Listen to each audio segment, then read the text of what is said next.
नमस्कार मित्रांनो, स्वागत आहे तुमचं माझ्या यूट्यूब चॅनलवर। उन्हाळा वाढलेला आहे। बऱ्याच दिवसापूर्वी आपण एक रेसिपी पाहिली होती थंडगार मठ्ठ्याची।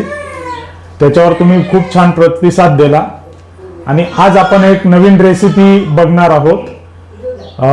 ऊन चांगलं वाढत आहे, टेम्परेचर चांगलं झालं आहे, गरम होतंय आणि या गरमीमध्ये आपल्याला एक रिफ्रेशिंग असं काहीतरी एक शरबत आपण तयार करणार आहोत।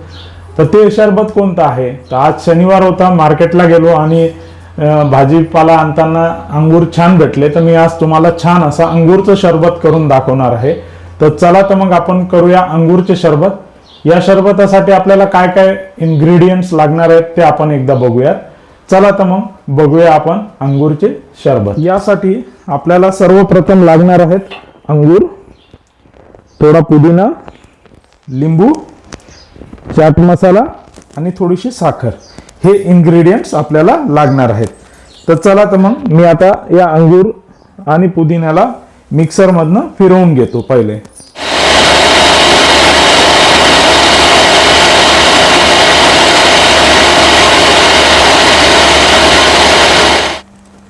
तर मित्रांनो, आपलं जे हे पूर्ण इन्ग्रेडियंट्स होते ते असे छान पैकी असे मिक्सर मध्ये फिरवून झालेले आहेत।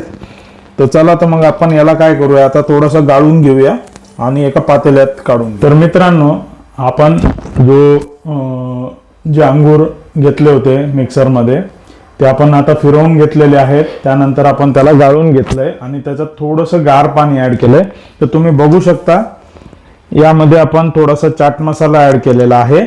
आता आपण याला सर्व करूया ग्लास मध्ये आणि मग प्रतिक्रिया विचारूया कसं झालं आहे ते।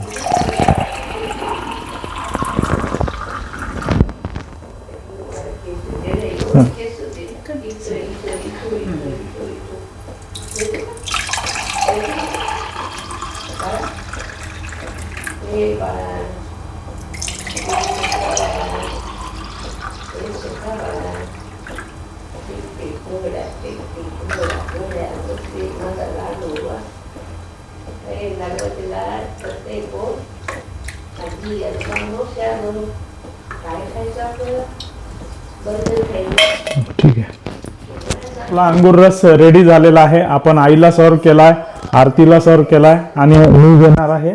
असा 3 ग्लास अंगूर रस आपण केला आहे। तर एकदा आपण प्रतिक्रिया घेऊया की अंगूर रस कसा झालाय। आई कसा झाला? आरती? हा, सगळ्यांना आवडलेला आहे। तर मित्रांनो, मी पण आता एकदा हा अंगूरचा रस जो आहे शरबत तो पिऊन बघतो कसा झाला आहे ते आणि त्यानंतर तुम्हाला सांगतो। हा एकदम असा छान झालेला आहे अंगूरचा रस आणि तुम्ही पण हा घरी ट्राय करा आणि नक्की मला सांगा की तुम्ही हा ट्राय केला की नाही, कमेंट मध्ये नक्की लिहा। आणि जर तुम्हाला हा आवडला असेल तर नक्की लाईक करा, शेअर करा आणि चॅनलला सबस्क्राईब करा। चला मित्रांनो, भेटूया पुढच्या रेसिपीवर। Bye bye.